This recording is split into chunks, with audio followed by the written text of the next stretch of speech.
Hello and welcome everyone to Where the Elders Roamed, a podcast about amateur esports in North America, specific to League of Legends.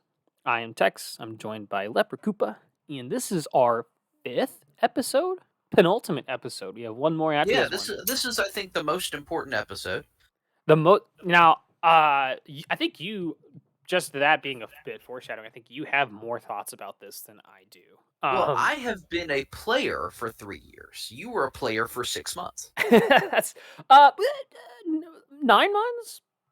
6 months, whatever, two splits. I, But I yeah, will say, just as an addendum, like, I know that this is about North American amateur esports. This is mainly applicable to low elo stuff. A lot of the lessons and things we have learned are more going to be applied to silver and gold leagues yep. and in a lot of ways plat leagues as well. Plat's where we. But I mean, the two of us in our once you experiences, we once cap you out at you plat. end up in leagues where there's real money on the line, right? Like a lot of these things change. Right, and I think that's part of the.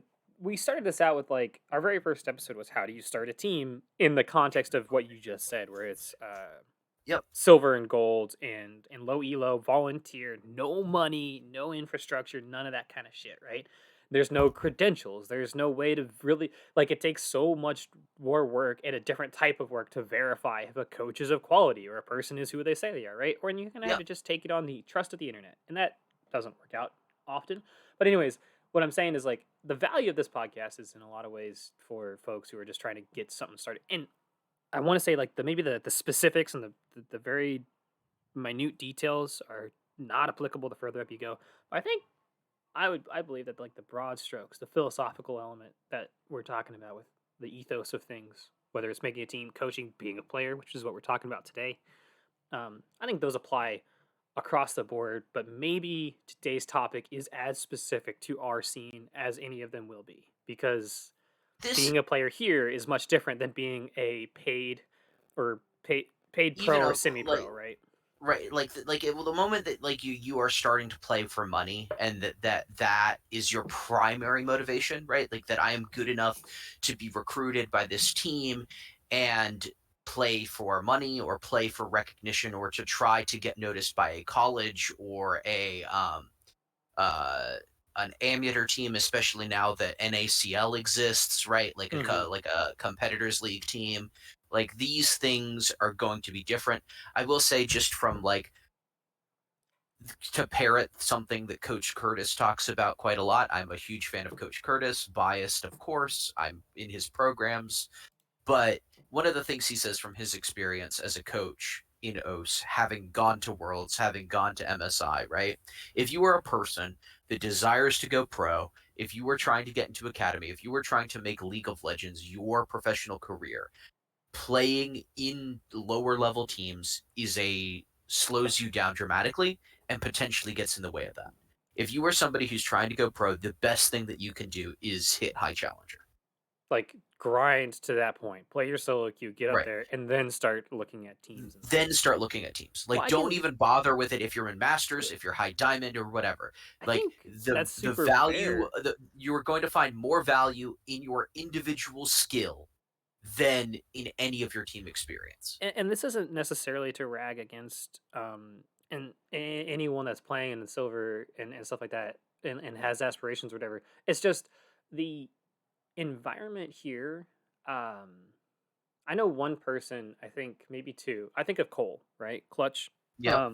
former Valor Bulls United establisher, Iowa State guy, Runner of um, Elemental League. Yeah. Elemental League, like huge influence on the scene for the last many years, and he's taken a backseat. I think he's gone back to playing And mostly. he is a person who literally, when I started 3 years ago, I played against him in an IBS league, and he has peaked Masters. Yeah, like the dude's incredible, and he sat down to play the game, and he stopped playing on teams from what I can tell. But point is, like, that's one example of the like we have in the Rev Esports server, we have like 250 people still in the server, and that's not to say like by any means like 80% of them are inactive, right, or in the server necessarily, but that's 250 people that have come through for whatever context our system and our environment. Not all of them players, some of them friends, some of them just community members, whatever. But like we've had hundreds of people come through Rev. And then there's been thousands of people in the last 3 years that have gone through the entire amateur scene, stayed, left, whatever.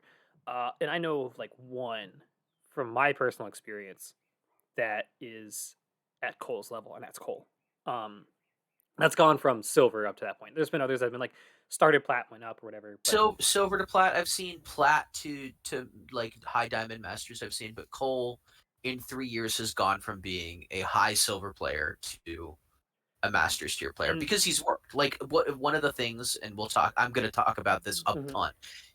One of the reasons is he's probably, at least as far as the amateur scene is concerned, top 1% of solo queue players in terms of just games played.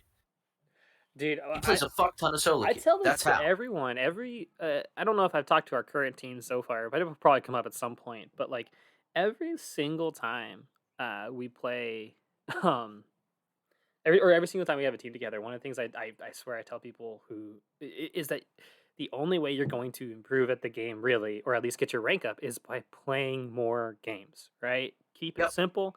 Play a lot of games with a small subset of champions, and that's going to get you up. But before we dive into The, that side of things too much, I want to keep hitting on that idea of like the difference between this context yep. and pro paid top 1% kind of stuff, right? One of the things to recognize when you're talking about what Coach Curtis says is like you're going to get more value if your goal is to go pro or go or push that limit. Like this is not similar to how like I've been having a lot of thoughts about qualifications. In my line of work, there isn't like a college degree, like maybe an MBA is the closest thing you get, right? There isn't a college degree that like trains you to be an agile delivery lead product owner thing that I am. And I've been thinking a lot about that because like there's people that come to that have all the like certified scrum master, certified product owner, this, that, and the other, all these 3-day courses that they paid $1,000 for, and they got a little thing on the side. And I've been thinking a lot about qualifications and stuff, and I'm thinking about like how would you I see that stuff, that CSPO, CSM stuff. I'm like, I walk away from that. I would rather talk to a bartender that has no qualifications that's interested in jumping into this than talking to anyone that has gone and done those things. And that's because I don't see those qualifications as legitimate, but I also don't see them as paths towards success. Similar in that college is not an inherent path towards success; it's a path towards It's a the set of same a in set of things, right? It's got its own values, it's got its own functions and results from it. Like when you go into college and what you get out of that, both the experiences and the piece of paper that says you went, um, they all drive towards certain things and they can help certain things. They also can hinder other things or are yep. not necessarily immediately valuable for other things. And the similar, you got to think about that with what we're doing here, where if you're a player getting into amateur esports in the low elo, below platinum and below, uh, that's you're there to compete within that ecosystem. That ecosystem does not drive outward as a player, right? It does not. It Yep. is not a stepping stone towards professional in any regard. It is a self-contained. You step into it, and all your experiences there are going to practically drive towards more experiences within that scene. Not going to spin you outward. Now, broad life experience and stuff will be valuable. Well, and that's what I was gonna say. It's like I started my gaming career playing World of Warcraft, right? Hmm. Back in 2008, right? When I really started playing World of Warcraft. And like I learned how to be an effective manager at work. I learned how to be responsible. I learned how to meet my obligations. I learned how to prepare for things, all of that through the lens of World of Warcraft rather than college, right? Like I dropped out of college because I was playing too much World of Warcraft, but that's a completely different issue. You're not the But first like, person I've met that has had that life story. That's that flavor of a life story. Anyways, keep going. oh, it's a more common than we would like to admit. But in that same way, being a player, even just for one split in the low elo system, right, teaches you a lot of life skills Hmm. more than you would expect, especially if you're taking it seriously. And I think that's where that's where we should start with this, right? Like, Right. what So is how do you become an effective player? that's the topic Or for today, right there. How do you? yep, What is an effective player in the amateur League of Legends North America? Blah blah blah. Specific to platinum and below, right? Like yes, we're not talking. All this is at length to say like this is an ecosystem. I think the stuff we talked about previously with regards to ownership, coaching, team management. I think those, having never been at that level, I think those can transcend. Like some of the learnings and the ethos there can transcend and be leveraged outside of this ecosystem at like the pro level, city pro level, or otherwise, like outside of yep, esports entirely. Um, but I think in terms of progression, uh, as a player, you're not going to go from one to the next in that way. Like it has value. There's a lot of value in being a player here, but you've got to recognize what your personal goals are. And I think maybe That's uh, where to start. let's What talk it about like if you're a player, how do you like what are you trying to like why are you a player? wh- I guess is why the are you playing, right? yeah. Like that's and different people have different reasons. I find myself to be a serious player, right? Like I am not necessarily after this just for fun, right? Like I don't do this to clown around, drink a couple of beers, and show up on game day, right? Like Hmm. I play to grow closer and grow within a team of individuals, right? Like I like that experience of being on the same page as other people and figuring out what our game plan is and so on. And so like the first thing that you need to do as a player, the number one thing that will make you successful is find an environment that matches your desires, right? Yep. If you are the kind of person where you just want to play whatever, you're not really connected to a role sometimes. Like I've seen people that will show up and play whatever role they're asked, whatever champion they're asked, Hmm. right? They just like to play.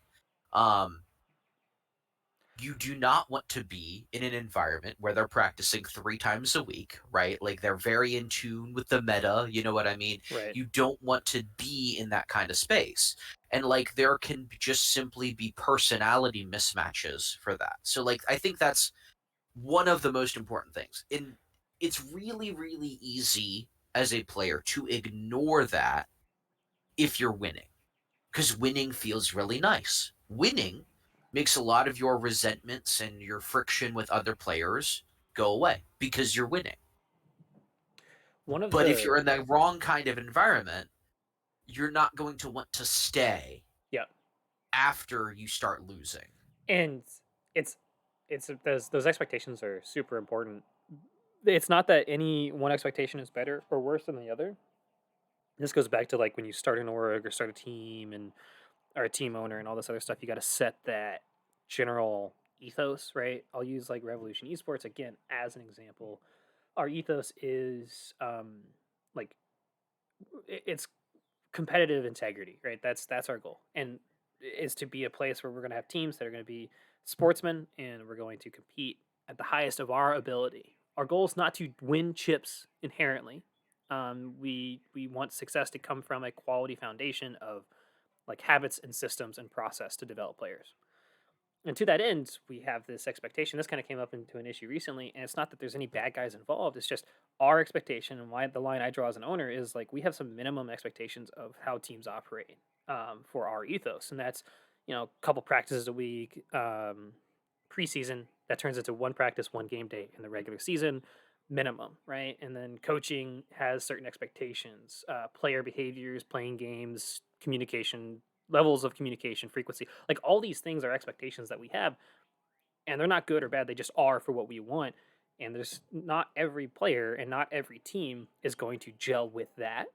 And it's important as a player to recognize what you're looking for as when you're trying out or looking for offers from teams to kind of get a feel for like if you're trying out for TD, that's gonna be one flavor. For FTD, another flavor. For snack Raw, bears, completely raw, different flavor. completely different flavors. And like, I'm not gonna sit here and say one is better or worse than the others. They just are different flavors, different mindsets, and that's as a as much as an owner drives that, the players drive that as well, because people are gonna gravitate towards that. And so you just got to recognize like the ethos of the place as a player. You got to figure out why you want to play a competitive video game in a team setting, right? What do you get your kicks with? What's fun about it to you? And then as you're shopping around at different orgs, figure out what those orgs generally model themselves after, and see if that vibes. And also, if it's kind of on the edge, think about the types of players that are also going to be gravitating towards that environment, and if those are the types of people that you want to be playing with. Um, because a huge part of being a player is and man, League of Legends players aren't always very good at this, is learning how to talk to people like you're adults. This brings me to a point that I've really wanted to talk about actually for years, right? Which is the best way to react and to behave yourself in a tryout, right? Like Okay. before you're even on the team, just in that process of trying out, every organization is going to value different things. They're going to be looking at different things. They are going to be um, desiring different things. The process is going to be different. But a very important thing to understand is it's often not your in-game performance. Like if we look at the match history, if we look at your stat line, if we look at what happened in the game for you as an individual, it is often not those things that leads to you being selected or not selected.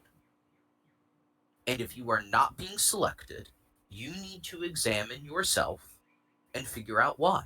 There's been a number It of could very times. well be Go ahead. Go ahead. where it's as simple as you ran it down every game, right? There is One of very the few most times in my successful experience players. running tryouts is someone like there have been times, very very few, Yep, count on both hands, that someone played so terribly and so consistently, right? Like across all the games that we got them to try out in, yep. that I'm like, I cannot put this person on a team. But there have also been times That where like someone has completely gotten effed, went 0-10-1 on like top lane something or other. But damn, did they keep their head together and did they keep their cool and help their team the best they could, right? And like, that's fine. That's great. I put people like that on teams and they've had great success. And also sometimes mid, like, it doesn't matter. Like, to your point, it's very seldom that your performance is really the arbiter. The performance helps push it a matter of degrees one way or the other, maybe, but it's who you are in call, what your attitude is, what your attitude is about things. Because you can train people to click better at the video game or to think better about the video game.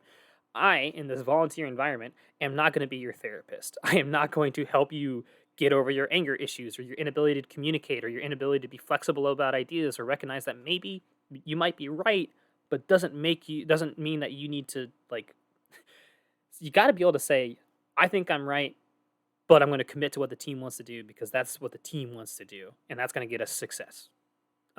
One of the things I see often, and it kind of retroactively will validate when we don't put someone on a team, is when we see them in like our gen chat or elsewhere, be like, man, yeah, I didn't get on that rev team or I didn't get on, I failed, I just bombed that tryout super hard. Like I just inted so much, this, that, and the other. And like, there's an element of like a veneer of reflection and introspection that kind of conveys.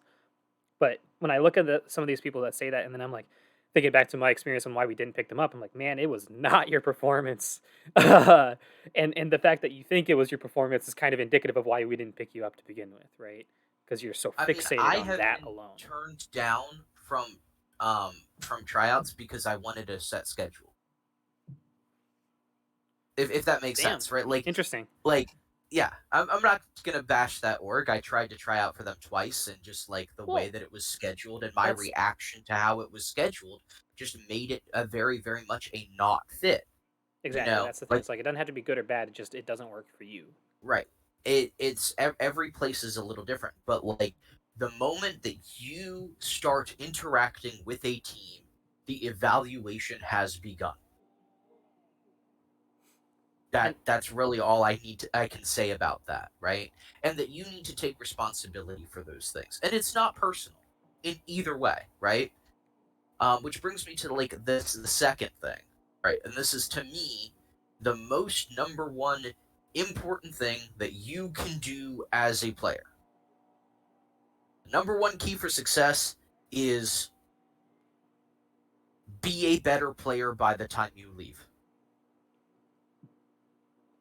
okay, like be a better player. What what do you mean by be a better player? That can be a lot of things, right? That can mean, right, that I improve my individual skills, right? That my individual skills Hmm. were what is lacking. I was very adaptable to the team. I was willing to sacrifice, play weak side, whatever it may be, and that I need to learn to be able to like win the lane or be carry or just even mitigate my losses, right? But like shore up my weaknesses, become an better individual player. If I'm bronze one, becoming a silver one player, whatever that may be, right? Right. In the opposite way, if I, and I'll just use top laners from this. There's been a lot of top laners in the past that are like these super carries, but they only exist and they can only function if they're like lane kingdoming, pushing down top lane for the entire 30 minutes of the game, right? For that person to be a better player, they need to learn to better communicate with the team, right? There's ways to make that style work by syncing up waves, for But at the example, same right? time, like that has to be a goal they determine for themselves, not so much like that's one metric, right? Like maybe if that's how they like to play the game and their goal is just to go play competitive games with their friends, right? Like you're talking about being a better player as a goal. I think that what And you just mentioned starts stepping to other goals as well. It's like maybe you don't want to it's a improve. big Like that's goal. okay too. Right. It's a big Yeah. goal, but it's not like, and I don't mean it in that you need to, it's a specific thing, right? But like if your desire is to be a better player, right? That means that you have a self awareness, right? You are examining your own performance, you are examining your own behavior in a context away from the team, right? Like that you care about being a better player. You are going to take efforts to improve that, right? It can mean that we're just going to stop tilting as much, right? Like Mm-hmm. I've been that player where like I had to set an entire season as my primary goal is I need to stop fucking tilting at my team because that's not being productive, right? Like the fact that like I'm behaving in this way is hurting my team and is making me a worse player. And then other seasons, it's like, okay, I need to step up and do more in the game, right? Whether and in those situations, it was a lot of out like not individual skill in the game stuff, but it was like I had to be a better shot caller, I had to be a better leader, right? And then it completely varies, but it's like looking at the environment that I'm in, figuring out how I can be better in that environment should be like the number one goal of anyone who is playing.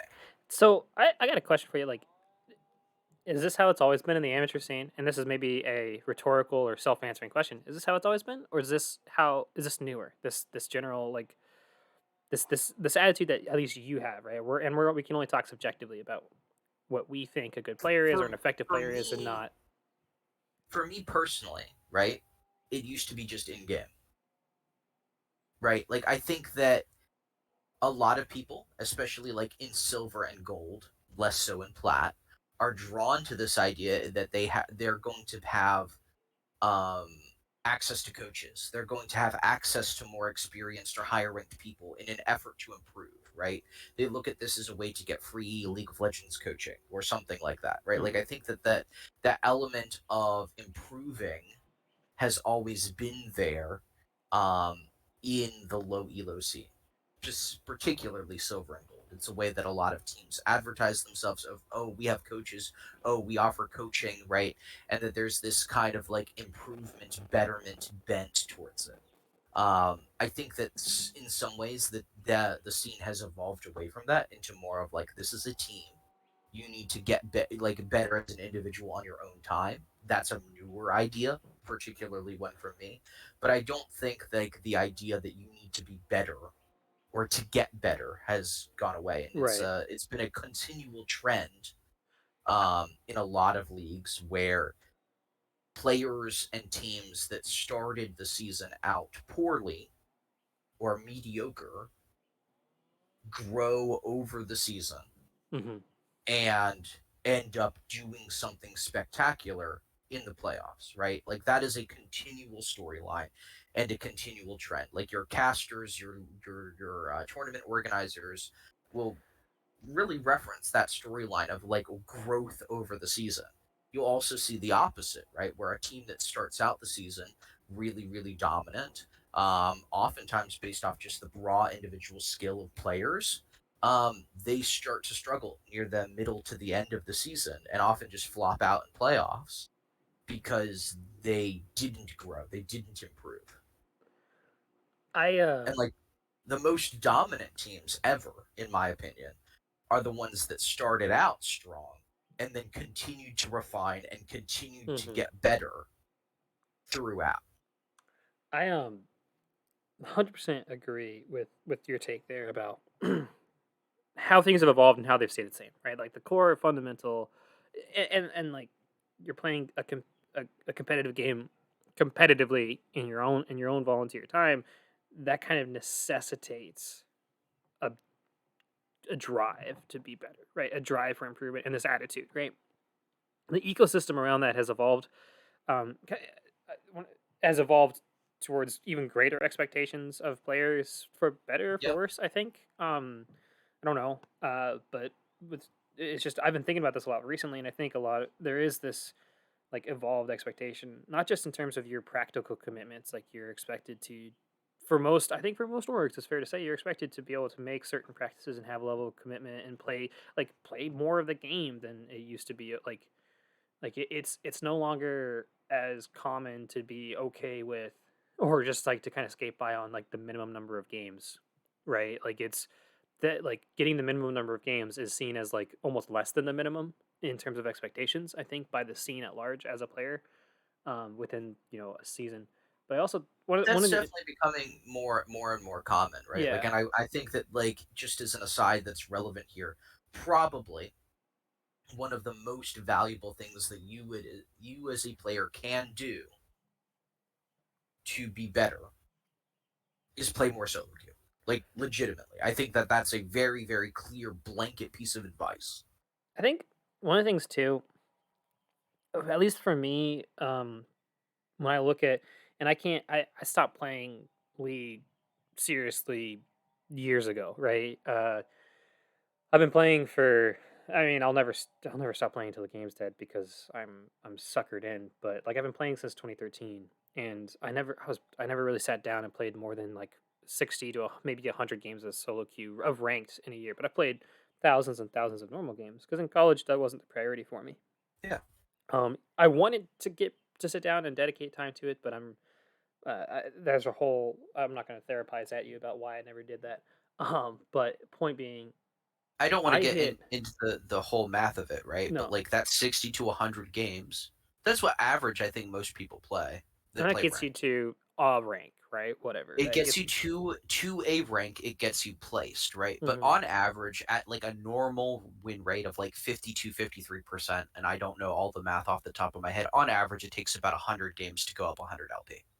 I never got out of gold until I sat down and started focusing on it in competitive. And then in 2020, like I started halfway through 2020, I sat down, and then by the end, I got gold, and that was really cool. Yeah. But that was also a really big, like that was a big deal for me. I remember towards the end of the season playing with our future Gold Jungler Classic, and I was just spamming Blitzcrank, and I got gold. And I was like, "Holy cow, this is super validating!" And I think I got gold 3 at my peak or whatever. And that kind of for me took the wind out of the sails a little bit for playing competitive. But That you got actually to brings me yeah, go to ahead. my next thing. Stop trying to play every fucking champion under the sun. Yeah, narrow it down. Oh! I just remembered what my point was before. Yeah, so Okay. narrow your champion pool. But the reason what I was talking about was so I did the grind, but it's been a while. But I can at least understand the tension that comes with trying to of worrying about the outcome and getting rank. But like once I'm on a team, or once I have a player on a team for us at Rev, I don't personally, and I'm the owner. I'm not the manager or the coach or anything. I'm a few degrees like removed from teams, but I personally would not care if my player who I who we picked up at like silver 3 dropped down to like low bronze or whatever. I just care that they're playing enough games, learning and trying and keeping their attitude and trying to grow, right? They're trying to grow. Because my advice would be to players that are on a team or whatever is that like prioritize getting your games in and like having good games, not necessarily winning games, right? Just try to keep improving, taking risks, learning from that, and like and having that a good game is something that you like was valuable to you. It doesn't have to be some big grand multi-leveled like analysis. It could just be like, you know what, I learned a little like with cooking.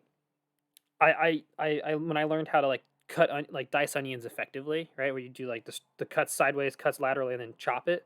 Like Yeah. that was just that was one little thing, and all of a sudden it's changed everything about how I cook, and that's really cool. And that same thing applies to League, where it's like you can just like try to learn one thing every couple games. But I know it's not easy And to get. learning oftentimes, especially if it's like a more nebulous or difficult skill, oftentimes a lot makes it so that you drop. Yeah, well, you're gonna be like, especially if you're trying to push yourself and improve.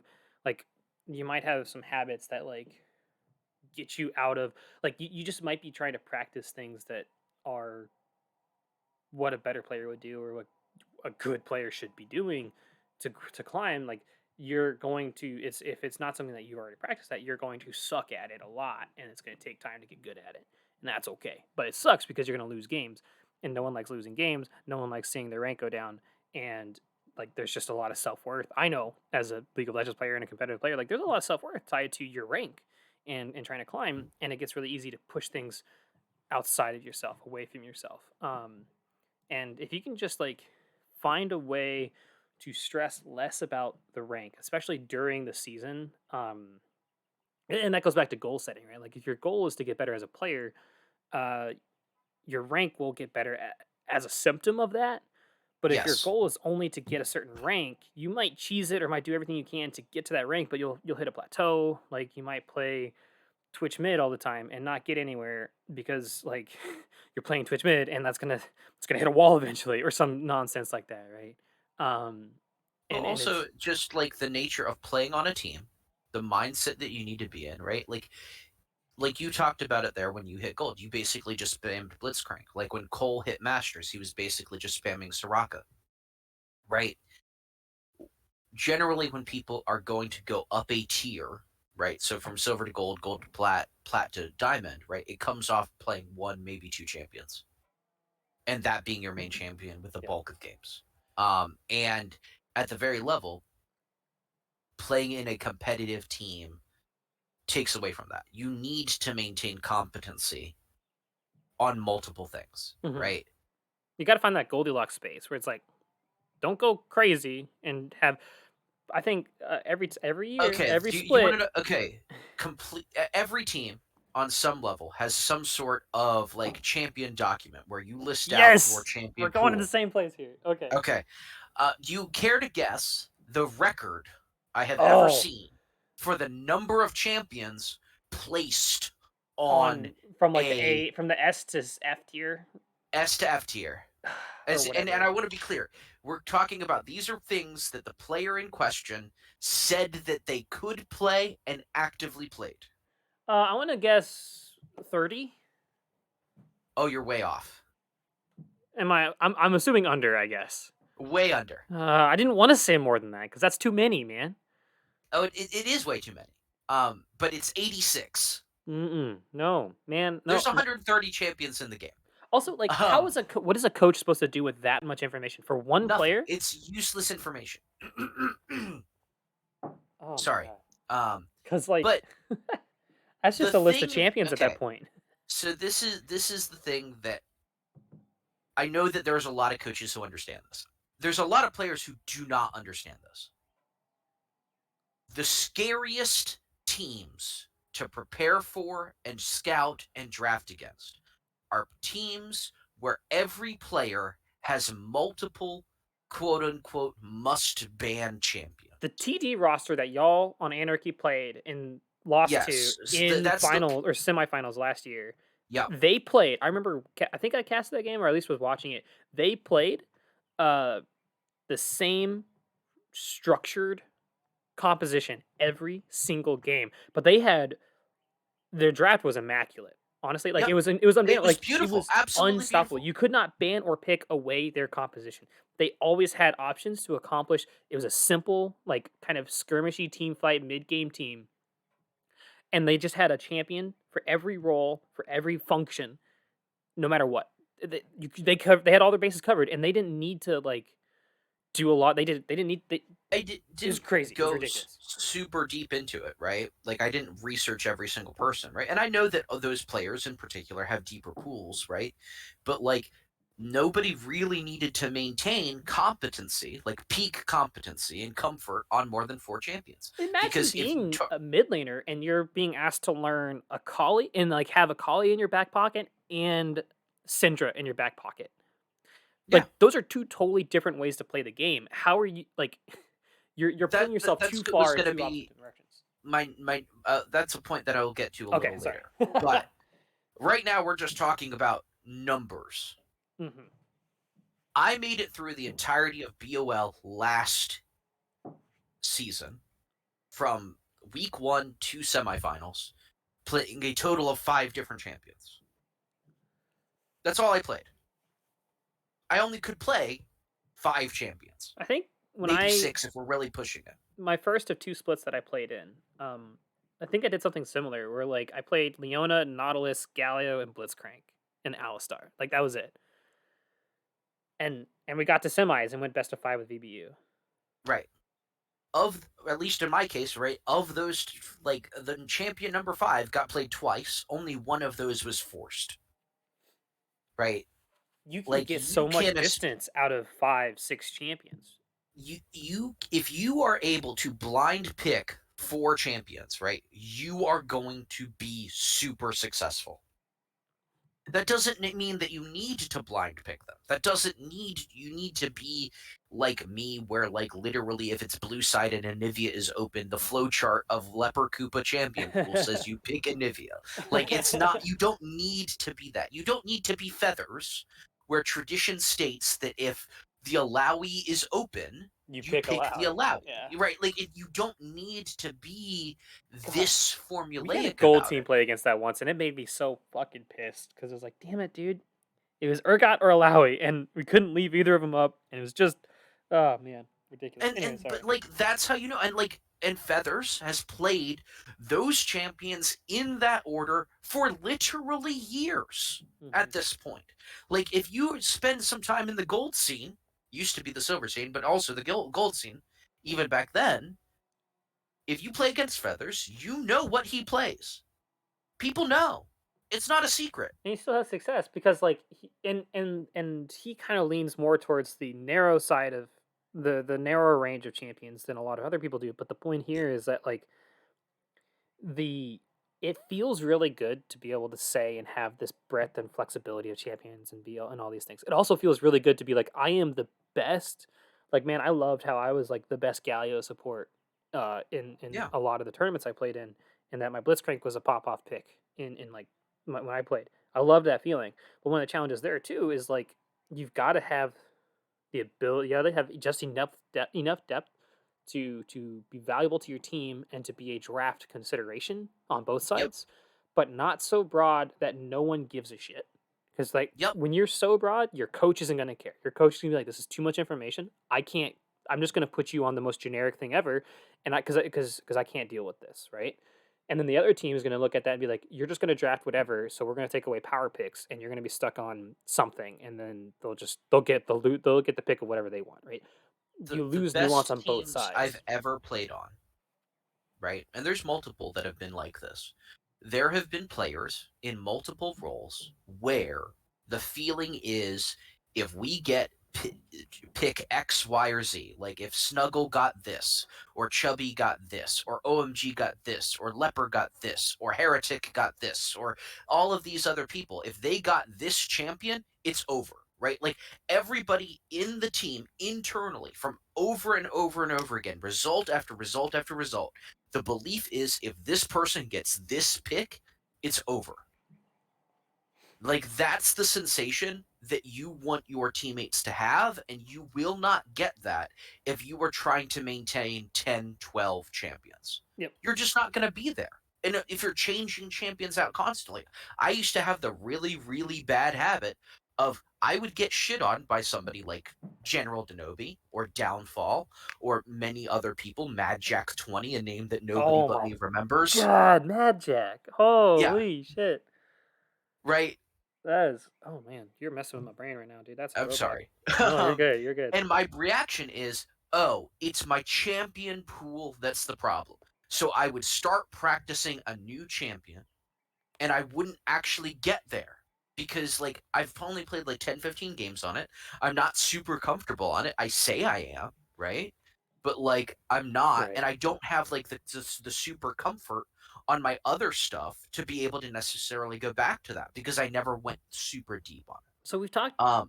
Sorry. So like, I do not believe that you need to have more than like 6, 7 champions. Um, I don't even think you need that many, but I think that like you can, like, I think that most people can wrap their head around 6 or 7. Yeah. Um, especially if you've been playing for a long period of time. If you've only been playing for like a year or two, I think that can be a stretch.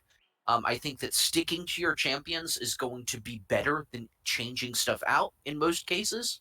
And I also think, and this is probably the thing that most people will disagree with, I feel, if you only have, let's say, four champions and you are continually being banned out, that is not a you problem. That is a the rest of your team problem. That means that you Then can the other team can soak four afford to bans send 3 or and 4 bans your nobody way or on your pick your team way. is making that a punishable action. You should.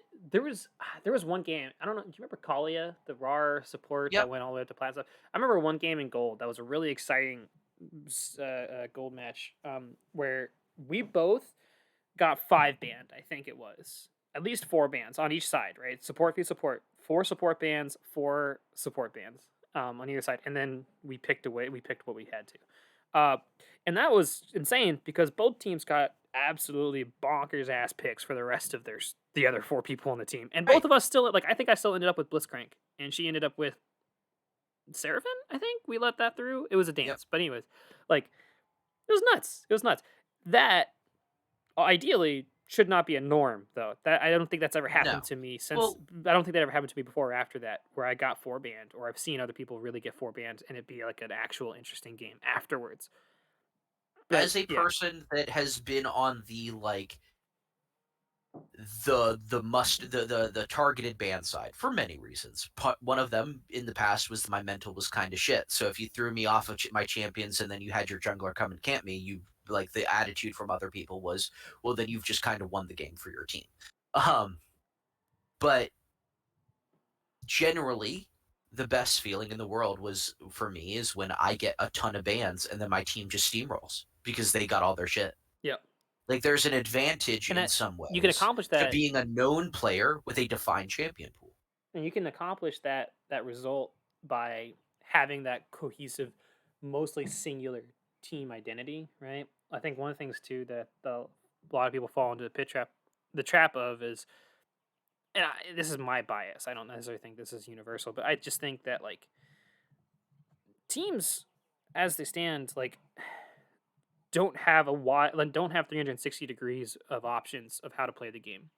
A team No. of 5 people has a narrow band, and especially if you have people that are kind of playing that play almost like 180 degrees of each other in terms of playstyle, that narrows it down even further to what few things overlap between them in terms of playstyles. And so like a lot of times teams and players get excited about, well, if we want to do a split push comp or a team fight comp or like a Yep. scaling comp, it's like how like it's the same thing with the champion pool. You're now spreading yourself so thin that you're only going to be 10% effective at any of them instead of 100% effective and knowledgeable at one of them, right? So like This brings me to my next topic. Actually, you've been doing great at transitioning hell me. yeah, dog. Um, especially given that we didn't prep this out or plan this. At all. Whatsoever. Which is you don't need to do more than your job. Yep. Yep. A lot of You don't times need to do more. I've had Like, conversations with you and other players in the past when they played for us where I say like give your critique and frustrations to your coach and let them and trust them to deal with that. Focus on yourself. Like don't tell yep, someone else on the team what they should have done because you're not in their shoes. You don't know. You don't know and whether or not you think that's accurate, that's only going to hinder because people, especially if it's in a rough spot, you just lost a game or they everyone knows when they play bad, right? And if they don't, yep. they're not going to last long. So don't worry about it. It's not worth digging into. But anyways, like Well, 99% I'll of the pick time on people myself know for yeah. example, right? Like one of my pet peeves and the thing that I fight about people with on every single team that I have ever played on in the past like year and a half is reset timings. One Mhm. of the most triggering, frustrating things for me is like we're setting up for an objective and then somebody decides to reset out of nowhere and because they have their item. and it like we're just kind of stuck waiting for 30 Or seconds. or opposite, you don't reset after you just want to fight and dragon's coming up in like a minute or some Right. shit. That's a very common Or occurrence and I've you seen for or like years. you just clear the objective, right? And you clear Baron, four people reset. One person goes, "Oh, I don't need to reset," and they go off split pushing the lane, and like there's nobody else on the map, and then the entire thing is We desynced, right? like Like, as human beings, we like to over make things over effective, right? Like we like to think, yeah, well, I can but push the limit and like hit 100% capacity by doing all five of these things instead of just like, you know what? Actually, just do the one thing, reset to normal. Do the next thing, reset to fundamentals. Like don't over keep it simple, man. One thing at a time. Don't try to get Baron, push wave, do that stuff. Get Baron, reset, push waves, reset, get vision, reset. Like have a cycle because if you overextend where you get Baron and then you push waves, then you try to clear vision and then you try to push waves again, all of a sudden they have died. You took Baron. They yeah, have died. They've reset. They've reset the waves. They now have gold. You haven't backed yet. You haven't spent any of the value, and maybe you've gotten some waves in, but now half of Baron is gone. All of a sudden, you're in a position where your whole team is basically 4v5 until you reset. And like you just gotta stay on that rhythm, right? You gotta be able to. The League of Legends requires you to stick with a rhythm, and it's about pushing the edge sometimes, but also sometimes about being like, I'm just gonna play it real conservative. You got as a player, yet like maturing as a player is finding that edge, sure, and then realizing when you've gone over that edge, why you went over that edge, and then finding when to be conservative, but also on the other side, that's another edge of its own. Be too conservative, lose games by just not doing anything, and then learn why that lost you the game, and then find that wavelength in the middle that works for you. And it's the sorry, go the ahead. the other thing that's kind of dangerous, I know we got off topic, Yeah. right? But the reason that I brought up resets, right, is it's not my job to tell those other people things, hmm right? Unless that is my job. Like that's out of game job, right? Like it's not productive for me to fight with the jungler like 15 Oh yeah, times about that's this, right? Like also that's not productive. But don't also like it's diagnose what just happened in the game. Like, be like the state of the game. Sorry, I gotta get this out there. I know you've been in teams yeah, where I've talked about this, but every player ever needs to know this, and I think this transcends every level of skill and professional and yeah, volunteer. If you guys just lost a dragon fight, it does no good to be like, well, we should have done this, that, the other. Yeah, you didn't, and it's happened. It's over. The state of the game has changed, and you're on a timer. You are always on a timer. So it does not matter what you should have done. It only matters what you did and what you need to do now and next, right? yeah. It's one foot in front of the other. It does not, it does you no good in this moment to diagnose what just happened. You've got all the time in the world after the game is done to diagnose that. Right now, just do the next thing you need to do. The state of the game has changed. You lost Dragon. They're on soul point. What do? You have to prepare and be like there's a whole catalog of things to do. But just stop diagnosing a It bad play in the game. Just shut up and play the game. and the best thing that you can do when bad plays happen is did I do my job well, right? Like if I am a tank, did I stand in the right place? Did I push too far and expose my carries to vulnerability? If I am a support, did I get caught out and die because I was warding, right? Like there isn't in the opposite situation, right? Like if you're an 80 carry and you stood where you needed to and you did the things that you needed to do as to the best of your ability and your team just collapsed around you, right? Like you don't need to do more.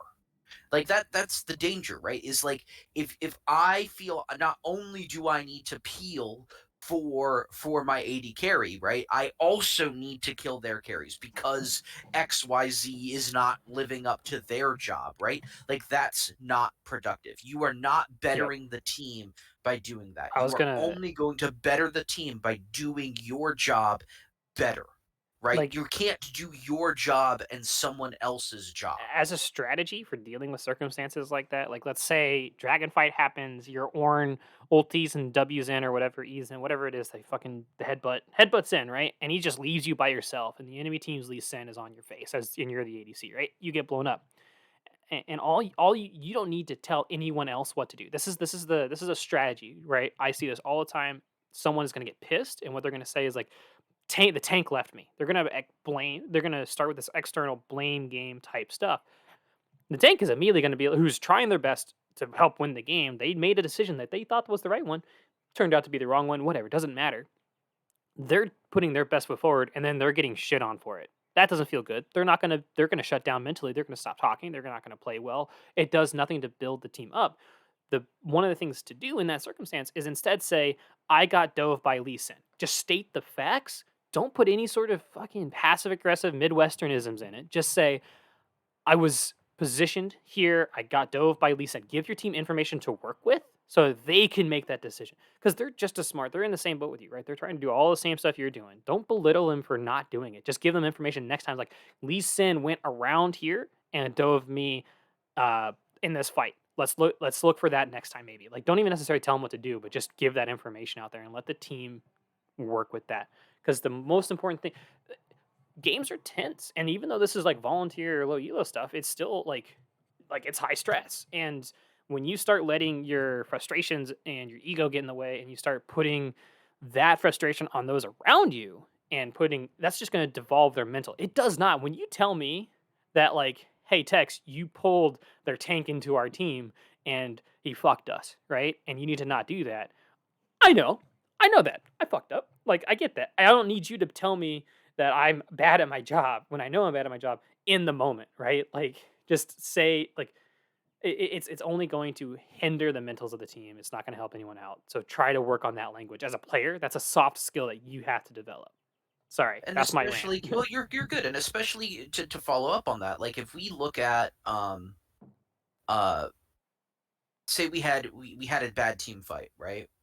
And we took each player was recording their own point of view VOD of that game, right? Like you could take each of those VODs separately, right? To like a coach, right? And just go, okay, I'm the AD carry. What did I do wrong here? And they would have a bunch of things. And then you could go, I'm the support here, right? Like every person were low elo, there is something that you could have done better in hmm every single moment of every single game. and, and and one of the And things so too is like like make a decision as a team, right? Like everything is gonna go wrong. No game is gonna be perfect. Everything's gonna you want to make just enough of the right decisions, right? Like you're gonna make.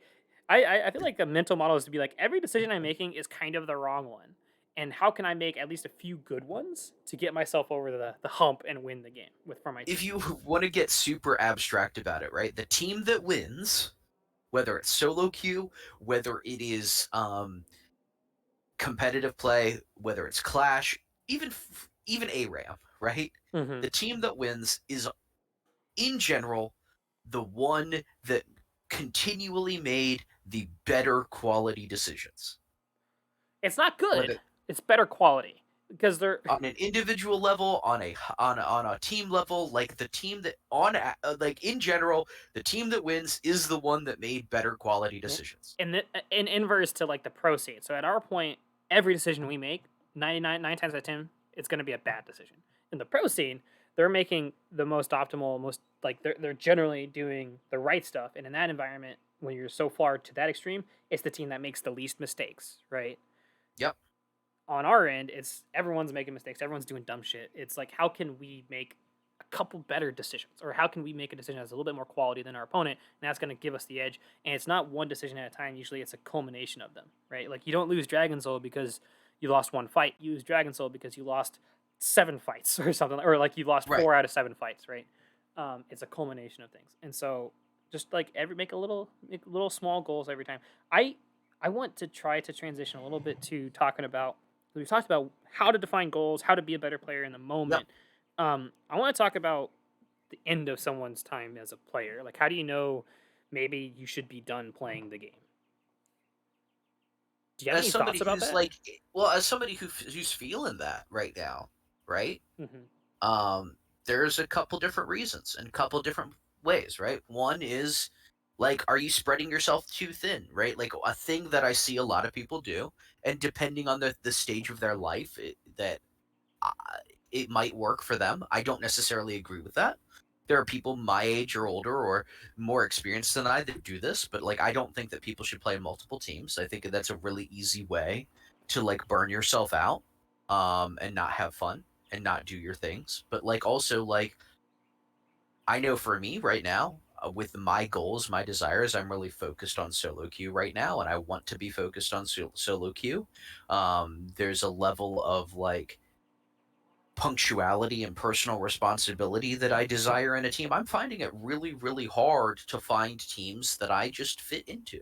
Hmm. And that's one thing there is like if you're not comfortable and you're not fitting in places, like that's one reason to step away. Another one that I see pretty often, and this is probably one that I was going to talk about in a second, but it's like if you're missing a lot of practices or missing a lot of game days, Hmm. if your just schedule isn't going to support it, There's nothing uh, wrong with stepping away nothing from wrong it. with that. In It's just fact, I about think the place that where more people go wrong in that situation is that they try to hold on too long. They don't allow the team to move forward and figure out a different solution. Um, that's yeah. one. Another one is it's like if you're just not having fun, if you personally dread the idea of showing up to team practice, right? Yep. Like if you are getting anxiety, if you are nervous about this, if this is not Or honestly, if you're not like there's a different type of like if your nervousness makes you not want to show up, or if or if you're so laissez-faire and nonchalant about it too, where like it means nothing to you, right? If it means too right, much in a negative way, or if it means nothing at all, right? Like the opposite of love is after a song I recently eh, heard, indifference, right? Like yep, if you feel nothing about it, which is not a bad thing or anything, it just is, then you should start to also inspect like maybe it's time for me to step away. Things don't go on forever. It's important yeah, that you like let the cycle and the rhythms of life kind of take you where they're going to go to the best of your ability. And like I know for me as a player, I hit a point where I was so stressed in games and every little thing was making me pissed and like and whether it was me fucking up or someone on my team fucking up, and that was unfair to anyone. I was not in a that's healthy mental place in life, and that was coming out in the games. And I haven't played since then, and I tell you what, not having to have a practice in game day and to play hours and hours of solo queue for me, it's great. I like it. I like playing ARAMs here, normals there, a few ranked games here, and just treating it like I did after college before I started playing comp, where it was just a game that I played for fun with friends. And for a while, for the most of 2020 and the first part of 2021, I enjoyed the intensity of it, but it took away from other things, and I had to step away, and that's fine. Right? That's what I need to do for myself. for me. Like I think I mentioned it briefly on the last episode. Like my last two endeavors in teams didn't really work out. Like I ended up leaving them both. And a lot of it, it's not anything about those players or those environment. And I've unintentionally burnt some bridges that I kind of regret burning. But at the same time, it's like I was sitting there in games frustrated at the level of seriousness and the level of dedication that other people were bringing to this. Hmm. Like, and some of that comes from the fact of like my brain is going like, if you're not going to take this seriously, it would have been more productive for me to just play solo queue. And that's not to say that they are right or wrong. In fact, they're right. I'm the wrong one. My expectations of people and my reaction to their behavior is the problem. I'm the toxic one. I'm the one that was having issues. It's not like it's not anything other than that. And that's um something that you have to admit. Oftentimes, like if you're getting frustrated at other people, the problem isn't them. The problem is you. Hmm. That's not to say that there aren't environments where that it's bad or environments where you don't belong or that you're being harassed or you're being bullied. That's not to say that, but a lot of the time our perception and our reaction to the things that are going on are what's going to cause us to leave. And the simple answer is if you're not having fun and you're not relaxed and you're not looking forward to it, like, and I don't mean it in that sense. It's like having a bad job, versus Hmm. having a good job. Like, I know you like your job and I know I like my job. And there's still days where it's like, we're both in there in bed in the morning and we go, do we really have to do this Yeah, again? no, Do I absolutely. really have to go get out of bed and do this? Like I don't want to do this. And but at the same time it's like these are jobs we like, these are not jobs we hate. Yeah, I think There's we both have times had jobs we hate in the yeah, past. So there's a huge difference between that. Right? Like I've had jobs where I like the prospect of going in and cold calling people had me in tears, right? Like hmm. I that's not a thing that I ever want to do again. And I think that there's a difference between those things. Like if you really are not looking forward to it, versus I'd It's rather patterns, not. it's consistency, right? Like Yeah, with this esports stuff, if every practice is dreadful and every time you play League, you're like, this sucks. I don't like this game. This is not fun. Or is on one hand that it's you got to be able to inspect those patterns and look at that information and be able to tell yourself, is it is it consistent? Is the foundation rotted and I'm not having fun and I'm not finding value and fulfillment from this? Or is it just like maybe it's a hot streak of bad times, or maybe it's just a few individual moments, right? One of the right. things that I recommend for people, not just for this kind of stuff, but just in life in general, is to give yourself a lot of times we like to think, and I think we are talking about this offline beforehand, but like one of the things I'm working on in my life is to try to build like I'm not trying like I have a lot of interests and a lot of hobbies and a lot of pursuits, and I'm not for a long time, I'm just like I'm gonna do all of them all the time continuously with no end date. And all of a sudden you run out of time, you run out of energy, and they become exhausting. And then you keep with some of these things beyond the point that they are fulfilling. Um, and so one of the things to practice is to give yourself a rhythm to follow almost. Like with esports, we have a great structure of the winter split, summer split. After every split, sit down, or after every practice, after every week, be like, did I have fun? If I didn't, why not? What about this was unfun? And maybe you try to put that introspection into action, and then start to look at like it. Am I not having a good time continuously? And if that's the case, maybe I should change something. And maybe that change is just not playing competitive esports anymore, or maybe transitioning to Clash, getting a 5-man team and going to play Clash together, because that might be whatever it might be, right? But like allow yourself to have like finite timetables of sorts to be like, I'm gonna do this split and I'm gonna look at how things are going at the end of the split. This is The, how we the, work in Rev from like a systems perspective. the Every the split. danger here with this Mhm. is your decisions and your values should not be based on winning or losing. The result of the game should not be the primary drive here. Well, Like if you're feeling this and you're dreading it and it's just because it's and you're on a lose streak, it might not have been the right environment in the first place. mhm. If you're enjoying it and you notice that you're on a win streak, but like you don't actually really like the people that you're around, like that's If something you that you need to change those look at. circumstances and you're still not having fun when you're winning or whatever, right?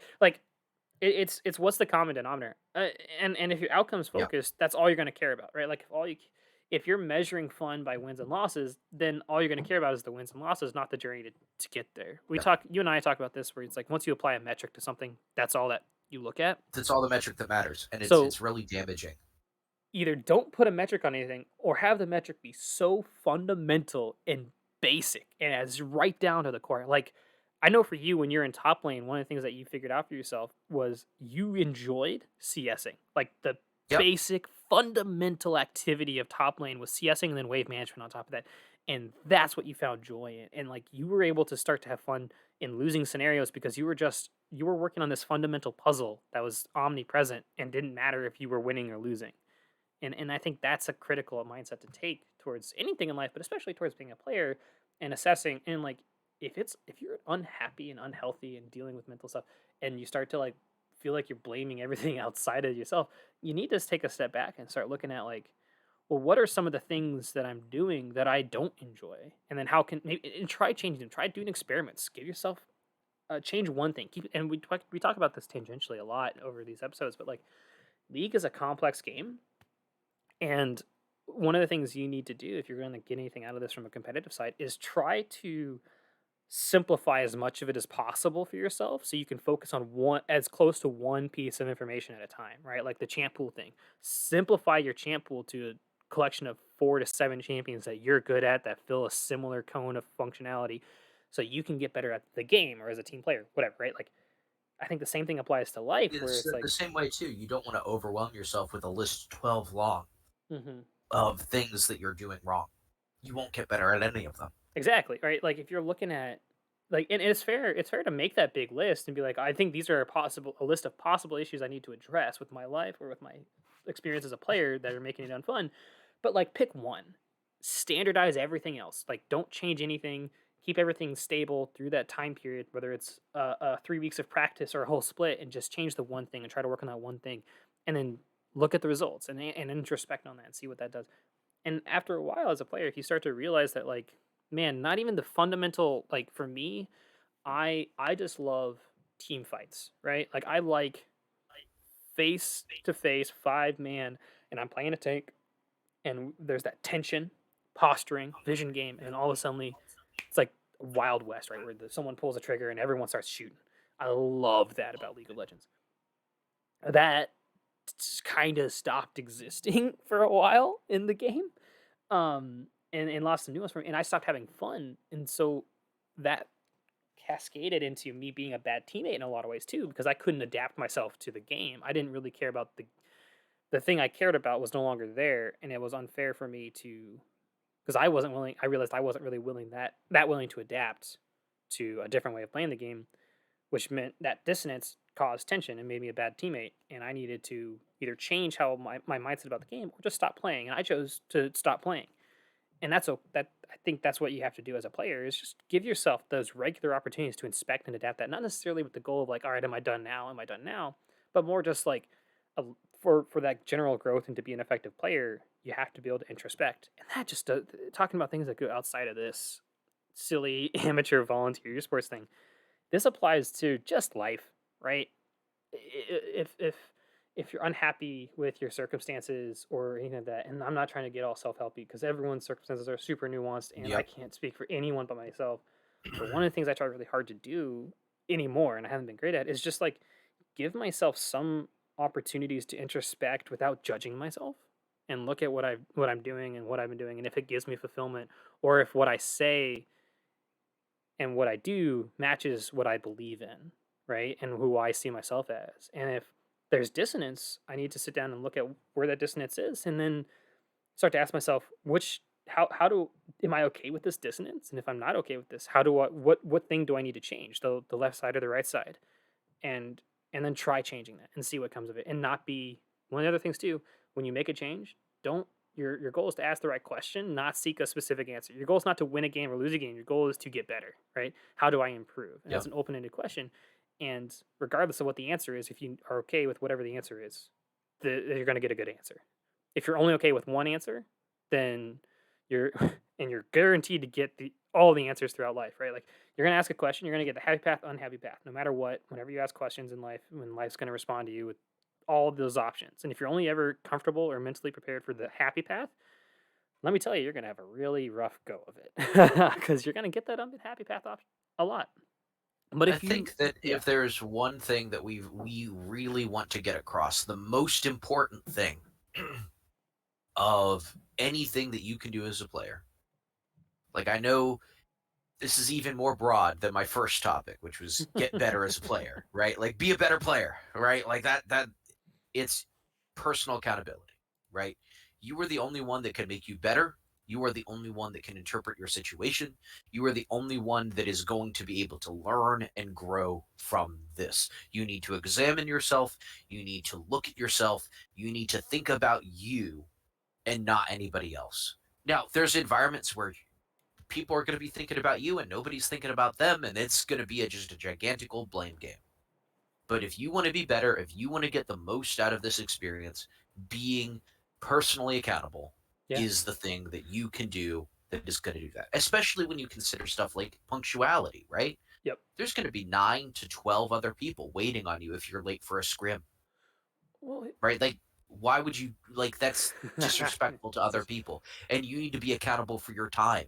You know and what I mean? Or accountable to communicate that these things aren't happening. I mean, the amount of players that I've picked up over the years that literally don't, that will just mute the own Discord, right? Like, that I literally have to DM them to tell them, hey, there's practice on Tuesday, because they're just not even paying attention to the Discord of the team that they supposedly just joined is way too high, in my opinion, right? Like,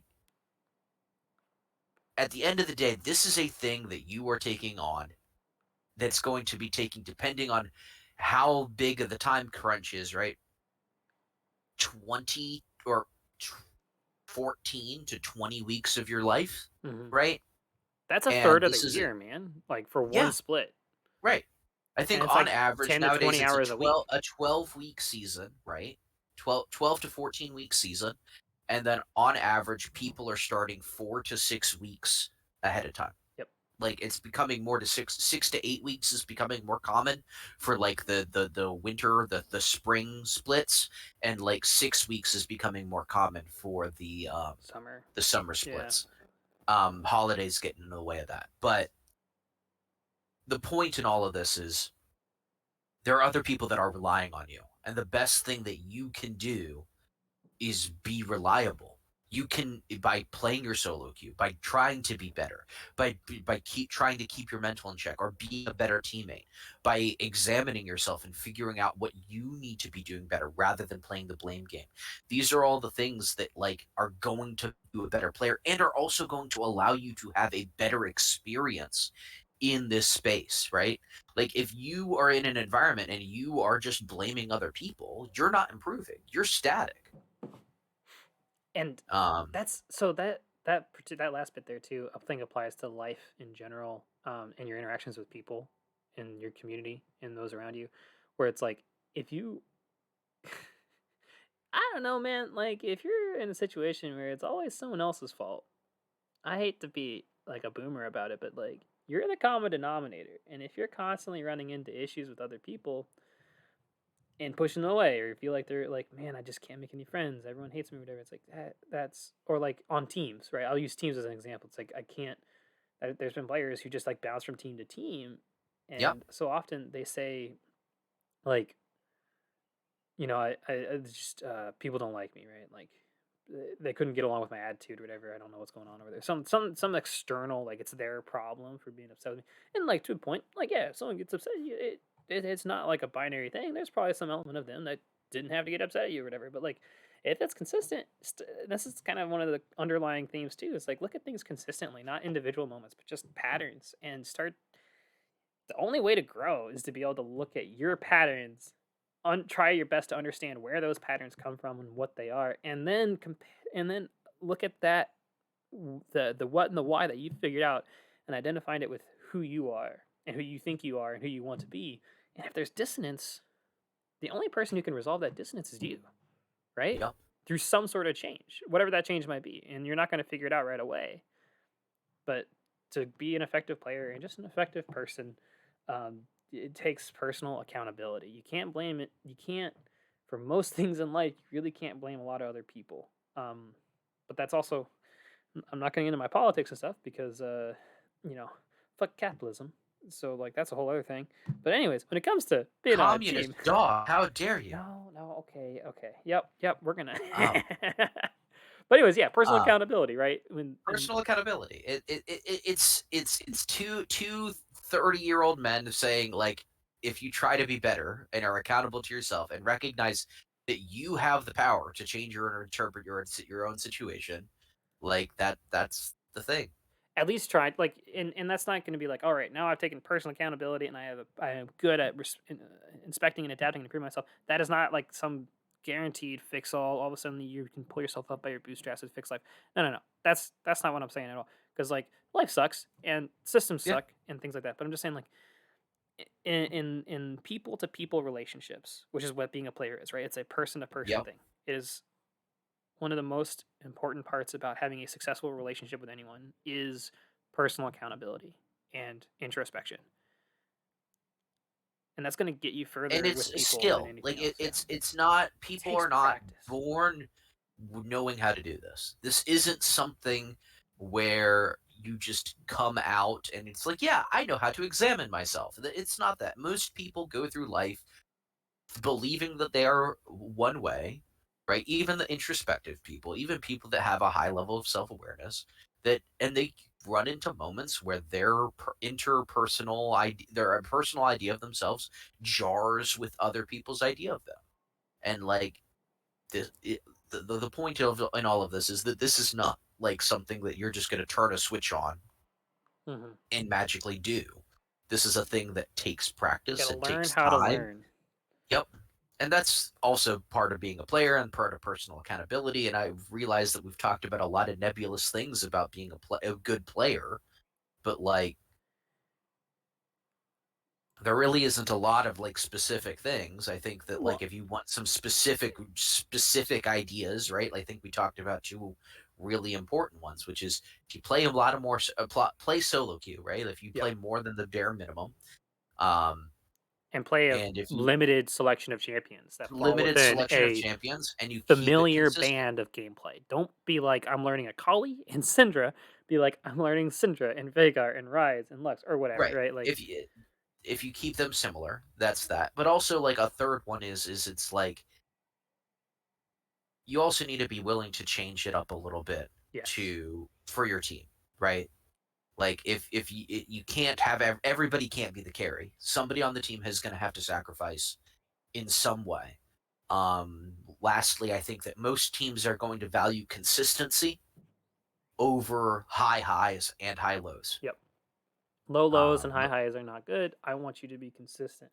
And I and it think to wrap it up a little bit, or just to put my last 2 cents, this is my last bit, is yep, just that going back to something I said earlier, it's attitude over aptitude every day. And that's why a lot of this has been kind of nebulous because, like, it's easy to get better at the game. I mean, easy. It's simple generally to get better at the game. Play more of it, get the fundamentals, play a narrow band of champions. But to be a better player, it's all about attitude and personal accountability, and that's really hard. There's no self-help book out there that's going to teach you how to do that. You have to kind of teach yourself and practice, practice, practice. I think the last thing that I want to say is I know that we have approached this episode and a lot of this series as seeming that this is easy or seeming that it's straightforward. It's not.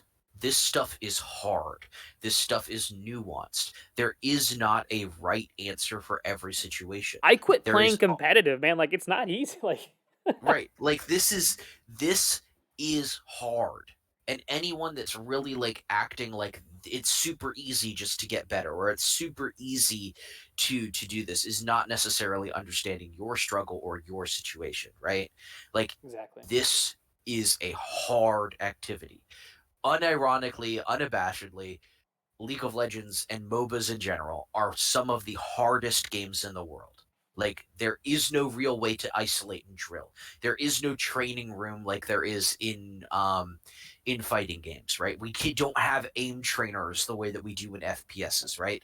There isn't like like years of tradition in the ways of like teaching someone things like in soccer or football or baseball, right? Like this, it is very hard to isolate and learn and improve in MOBAs. Um, So go easy on yourself. Don't beat yourself up too yeah, much. Just keep it simple and be excited to fail. That's one of the best things you can do as a player is be happy to fail and learn from it. So we've gotten our last thoughts out about what it's like to be an effective, what we think it takes to be an effective player, and in some ways, what it takes to be an ineffective player. But let's do a quick intro on what next week's the final episode of Where the Elders Roamed for at least this project of ours is going to be about the IBS scene and the state of it. I yep, originally was going to call it the death of IBS, but I don't think that's fair. I think it's a transition.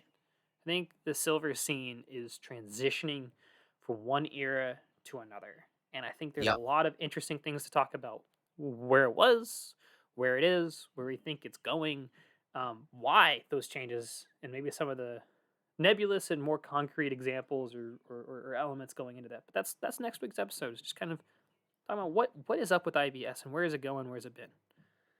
Yep. That's it for our episode today. I've been Tex. This has been Leper. Thank you guys for listening to Where the Elders Roam, episode 5. Talk to you guys soon.